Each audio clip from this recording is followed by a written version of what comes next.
Welcome back to the deep dive. Today we're strapping on our archival safety gear, you could say, and traveling far beyond the modern tranquility of the Moselle Valley. We're going deep, right into the medieval fog to excavate the ancient origins, the cells of the community we know today as Pünderich. That's exactly right. Our mission really is to give you a comprehensive look at how this Moselle dynasty was founded.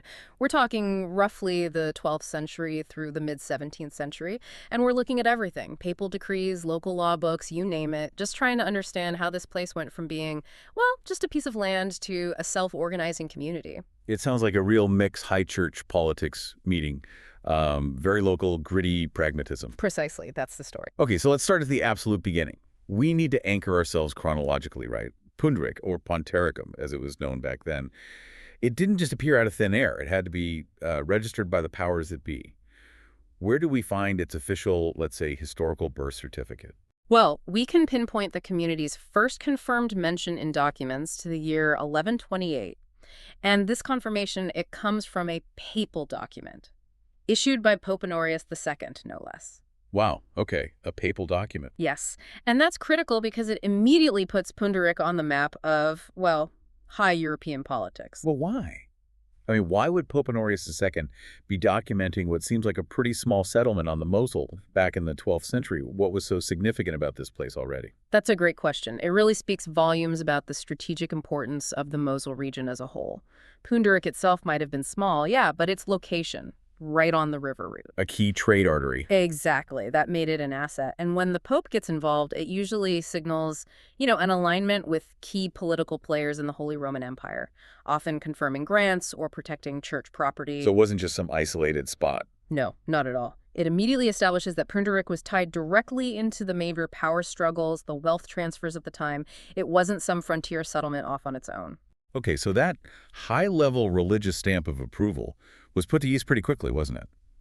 We see this becoming more institutionalized just a few years later with land ownership changing hands. Absolutely. The foundation gets cemented in 1136. That's when Pfalzgraf Wilhelm, a major secular noble, a big player donated land in Pünderich to the Springersbach Monastery. Which was a powerhouse itself. A very powerful monastery, yes. And this wasn't just, a friendly gift. This decision basically defined the economic and political destiny of the community for centuries to come.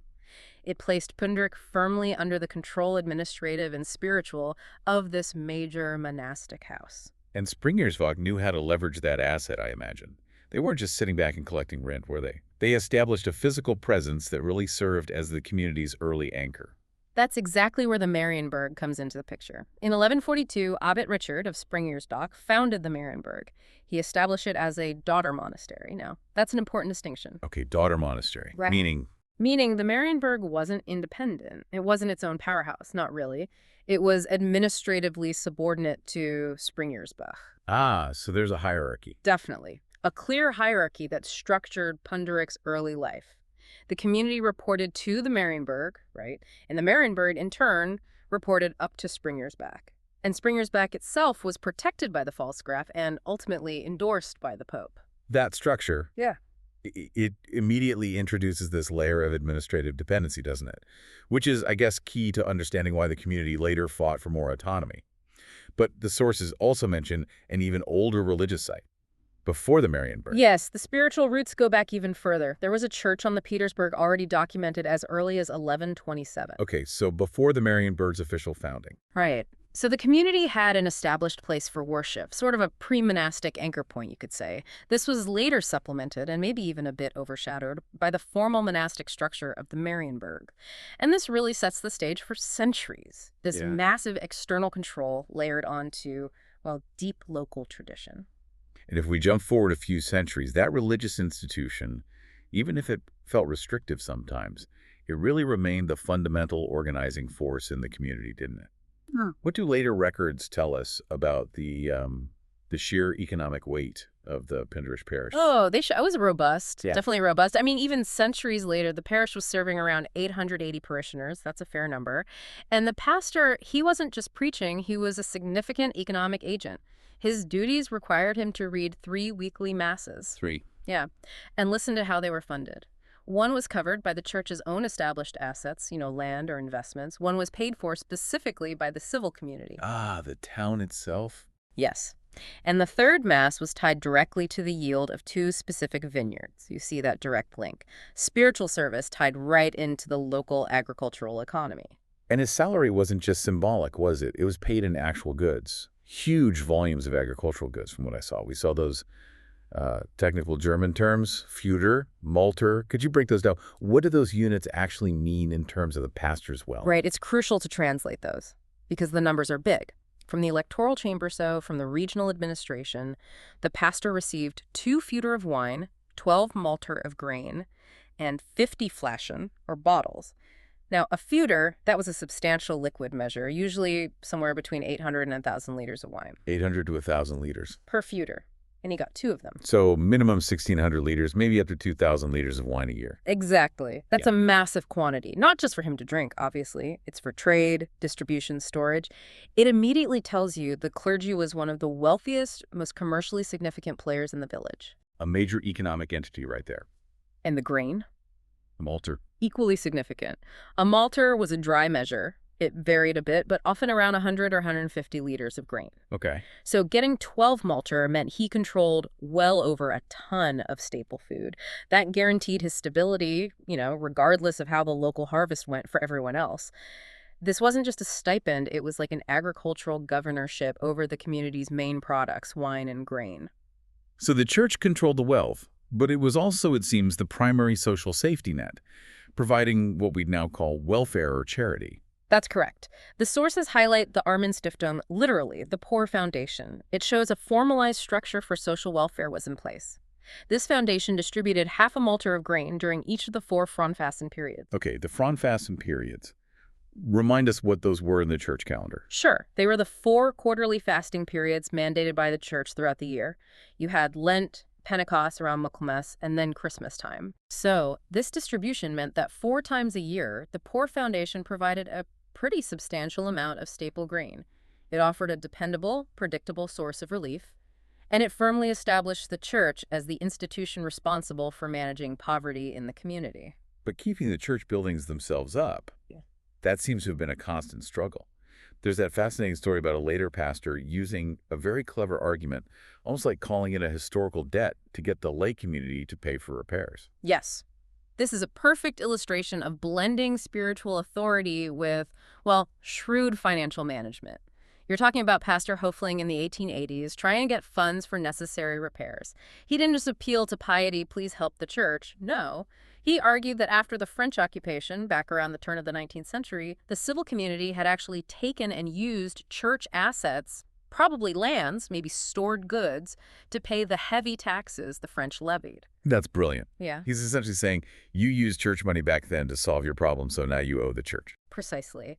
Hofling basically said, since the community benefited from church property during that crisis, it was only right, his word, that they should now chip in to maintain the building. It's a clever maneuver. It effectively reframes the upkeep of the physical church. It's not just a spiritual duty anymore. It's a shared, communal, almost civic responsibility, acknowledging those past financial links between church and state. That whole struggle over who pays for what, who controls the assets, who makes the rules, that really seems to be the engine driving local history here, doesn't it? It highlights this constant pressure from the community to gain more control over its own affairs. And that often gets symbolized by their sacred spaces. Absolutely. And that struggle for local pride, for autonomy, it eventually manifested physically. Our documents for this specific period don't give us all the juicy details of the 16th century Taufbecken transfer, the baptismal font, but other sources fill that in, and we do see a robust sense of local identity emerging by the 17th century in the records we have, driven by that desire to control key religious symbols. Okay, let's pause on that Taufbecken transfer, because the detailed prompt really highlighted this. What was the big deal about moving the baptismal font in the 16th century? Oh, it was a huge deal, symbolically massive. This happened roughly between 1517, when the request might have started after the nunnery at Marienburg was dissolved around 1515, and 1579 when it was finally moved. Originally, the font was at the Marienburg monastery. So to be baptized, to officially enter the Christian community, Every Pünderich baby had to be taken out of the village up to the monastery. exactly. That journey itself underscored the dominance of the Marienburg. It was a physical reminder, you belong to us. So getting the font moved into their own parish church. It was a declaration. When Erzbischof Richard von Greifenklau finally approved it, and they physically moved that font in 1579, that was Pünderich asserting its developing ecclesiastical independence, the right to perform the entry ritual for its own people, right there in their church. A real symbolic victory. A huge one. And that Taufstein, that font, it's still visible today. It stands as a concrete symbol of that long struggle and eventual triumph over external clerical control. Okay, so that sense of local identity. Having won that victory, how does it show up physically later on, say in the 17th century, based on the records we do have for this period? Well, we see it literally stamped onto the stone. Take the Marienkapelle, the Chapel of Mary. Records suggest it was founded around 1612. That date is inscribed on a keystone near the door. But importantly, that same keystone also features the Pünderich coat of arms. Ah, the town's own symbol. What was it again? The Schrägestelteskader. Yes, the Schrägestelteskader in dry pass form. Basically a slanting lattice or fence shape within a kind of three-lobed arch. Highly specific heraldry. And putting it on a chapel in 1612. It signifies that by this point, the community felt organized enough and proud enough to put its civic symbol right there on a new religious building. It's a major statement of local identity. The community symbol stands alongside, or maybe even takes precedence over, purely religious symbols. It showed they saw themselves as an entity, not just, someone else's property. And the sources also hinted that history got layered and confusing, with different chapels getting mixed up over time. Indeed. That speaks to the sheer age of the settlement. The parish ledger mentions an older Johanneskapelle St. John's chapel, a Gothic structure, probably 13th or 14th century, down near the Moselle. But later on, people apparently often confused this older chapel with the Marienkapelle built in 1642, which was dedicated to the Mater Dolorosa, the sorrowful Mother of God. So you have St. John, then Our Lady, then the Sorrowful Mother. Yeah. Multiple chapels, shifting dedications. Exactly. It shows how local memory and physical places evolve over deep time. But the underlying tradition of building and maintaining these structures, that persists. All this complexity, these building projects, the fight for the Taufbecken, it suggests there must have been a pretty established local elite already in place to manage things, right? To fund these structures. Did local families start rising through the church ranks themselves? Absolutely. And this is crucial for understanding the dynasty aspect. The list of early Pünderich clergy gives us clear evidence of a strong, established local elite.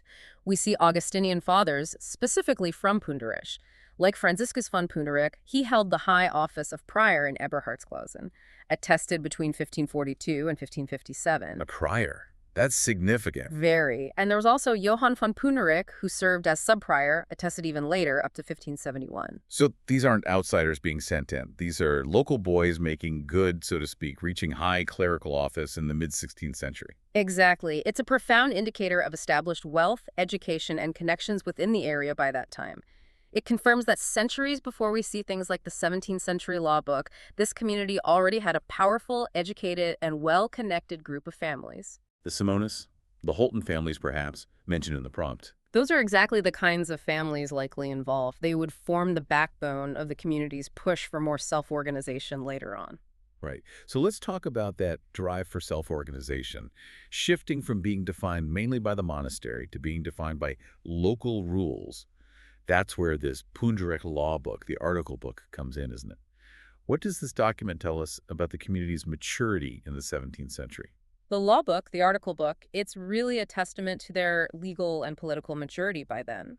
It served as a practical blueprint for local self-determination, and the fact that this Pünderich law book was later used as a model by other communities nearby in the 18th century, well, that underscores that Pünderich was seen as a leader in sophisticated local governance. They weren't just reacting to crises anymore. They were codifying proactive, preventative measures. Real order. And what were their biggest concerns? What did they prioritize in this law book? You mentioned fire safety was paramount. Oh, absolutely. Fire was the great equalizer, right? The most immediate threat to everyone's stability in these tightly packed villages. Articles 7 and 25 of the law book tackle this head-on. The rules were specific, quite intrusive actually. They mandated using slate tiles for roofing. Moving away from thatch or wood shingles, which were obviously flammable. Highly flammable. This shows they understood that individual risk management wasn't enough. They needed collective standards to protect the whole community. And they had a mechanism for funding this collective safety too, the Bürgergulden. Tell us about that. Yeah, the Bürgergulden, it's a great detail on civic responsibility. It was basically the institutional entry fee for communal security. Any new citizen moving into Pünderich had to pay this gold coin, the Gulden, specifically to buy a leather bucket for the fire brigade. So your citizenship was tied directly to contributing to public infrastructure. Exactly. You couldn't just show up and live there. You had to literally buy into the collective defense system. Okay, so you buy your bucket when you arrive. But how did they make sure people kept things safe? How did they enforce safety codes and prevent negligence day to day? They set up an inspection and an enforcement system. Later governance used the Feldhüter, the field protectors. Their main job might sound agricultural, watching crops and fields, but they were also tasked with chimney inspections. Interesting.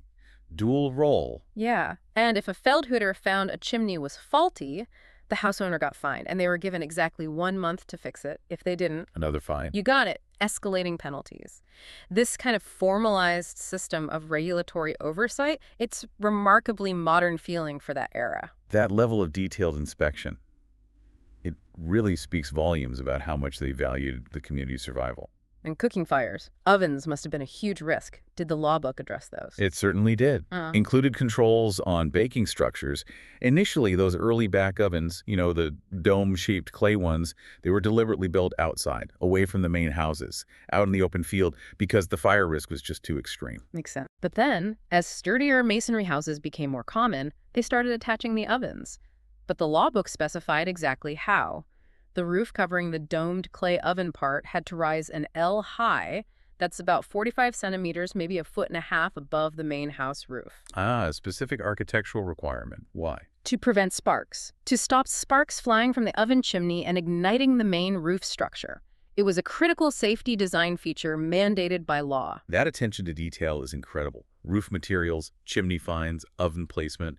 It really shows true self-management in action, focused on basic survival and prosperity. But if they were organized enough to regulate buildings so carefully, they must have codified other community services too, like education, especially after surviving things like plague and floods you mentioned earlier. Indeed. And Pünderich definitely had its share of hardships. Plague years in 1597, again in 1635, a major flood in 1643. Surviving those kinds of events absolutely forces organization. And yes, we do see the first documented school presence, which gives us a window into how they organize local services.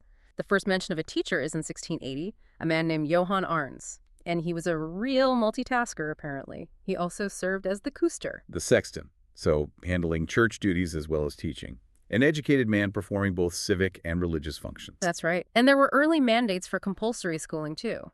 A 1673 ordinance required kids aged 7 to 13 to attend school, and the authorities enforced it. 7 to 13, okay. Yeah.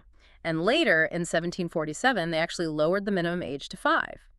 And crucially, the system recognized social obligations. Teachers were required to teach poor children for God's wage, as they put it, making sure poverty wasn't a barrier to basic literacy. That's quite progressive. But how did the community, which we've seen was very careful about its resources, actually pay these early teachers? Well, the compensation was complex, layered. The teacher got 1 taler per year per child, or half a taler for less wealthy families. Okay, a base rate. Plus, he got fees for his sexton duties, looking after the church and for ringing the bells. So, supplementary income. However, and this is where the deeper community politics really emerge. The community exercised extremely tight economic control over the teacher. How so? What's fascinating here is that they clearly valued the teacher's specialized skill, but it sounds like they were also carefully defining who was an economic insider versus an outsider. Precisely, that's exactly it. Despite the teacher's vital role in education and church life, the community denied him full participation in key communal economic rights, specifically communal grazing rights. So he couldn't graze his own animals on the common land. Correct. He was also forced to pay rent for his house, unlike perhaps some established residents. And on top of that, he was obligated to supply the large communion hosts and the communion wine for the pastor. Wow. So they're saying, We need your services, your specialized labor, but we're not giving you access to our shared capital, the communal fields, the forests. Exactly. Why was controlling those communal rights, grazing, firewood, timber, so important to the leading families? Because that was real, tangible, enduring wealth, wasn't it? Mm. It sustained those established local dynasties, the Simonis, the Hulten, families like that. Precisely. By denying the teacher these rights, the community effectively stopped him from building up his own self-sustaining economic base, one that might perhaps allow him or his family to eventually challenge or compete with the established landed families. It was a very clear line drawn about power and entitlement, even within their own sophisticated law book structure. This careful management of the communal economic pot, Mm. the resources of the forests, the fields, it must have been dictated by those leading families who were establishing themselves through commerce, education, maybe even church positions. Indeed. And we really see the rise of these entrenched local dynasties in the records. The 17th century parish records, they're full of recurring family names. Scher, Thielman, Strauss, and of course, Simonis and Hulten keep popping up. These families were the bedrock. They were the ones implementing that law book, maintaining the social order, building the community's wealth. And some of them, like the Simonis and another family, Schmitz, they didn't just maintain the structure, did they? They started building philanthropic and financial institutions within the community. Absolutely. The Simonis family, for instance, clearly valued education. We find a Nicholas Simonis recorded way over in the Trier Artisten Fakultät, basically, the arts faculty or university as early as 1670. That shows ambition and resources. And the Schmitz family, incredibly prolific. The records show 154 documented family lines stemming just from 1666. That's not just survival, that's explosive, organized growth. Wow. And then you have Johann Friedrich Schmitz in 1694. He established a foundation specifically for a morning mass, endowing it with a huge sum, 1,100 thalers. 1,100 tailors. That's serious money back then. Immense. That level of private endowment shows there was profound local wealth building up, and a commitment to building civic and religious infrastructure that was independent, really, of the old Marienburg control. They were funding their own priorities. So if we kind of step back and look at the whole sweep of this deep dive, Yeah. from that first papal mention in 1128 all the way to these meticulous local rules in the 17th century, what does it all tell us about Punderich's identity, even looking towards modern times? I think it reveals that the community's identity really rests on this foundation of hard-won, practical, communal organizing. They were pragmatic survivors first and foremost, demanding better fire safety, yes, but also creating formal social welfare systems, and rigorously, maybe even ruthlessly, defining who got to share in the communal economic pie. These early pioneers, they weren't just passively taking orders from monasteries or distant lords, they were actively drafting their own blueprint for civil life. That commitment to organized autonomy, it's visible in the tiniest details, isn't it? Yeah. Like the mandated height of an oven chimney or the specific material for a roof tile. It really is. And, Yeah. that raises a final kind of provocative thought for us to consider. Go on. Well, this community was founded in, for a long time, largely controlled by these distant, powerful clerical institutions. Yet, they very quickly established their own incredibly detailed rules for everyday civil life. So if that sense of local self-determination was strong enough back then to codify mundane, practical things like fire safety and teacher pay, and strong enough to fight the Marienburg for control of the Taufbecken in the 16th century, what level of power and influence would it take for the same highly organized community to challenge external religious or political authority later on down the line? That tension between the inherited power structure, the clerical dominance, and this intensely developed local civic pride, this genius for self-organization, that seems to be the enduring engine driving this dynasty's whole history, doesn't it? Yeah. It suggests any later big challenge to authority wasn't coming out of nowhere. It was maybe the inevitable result of centuries of this carefully managed, highly organized self-determination bubbling up. A wonderful point to leave things on for today. Thank you so much for guiding us through these incredible archives. My pleasure. It's fascinating stuff. And yes, we look forward to exploring how that tension plays out in the next Leap Dive.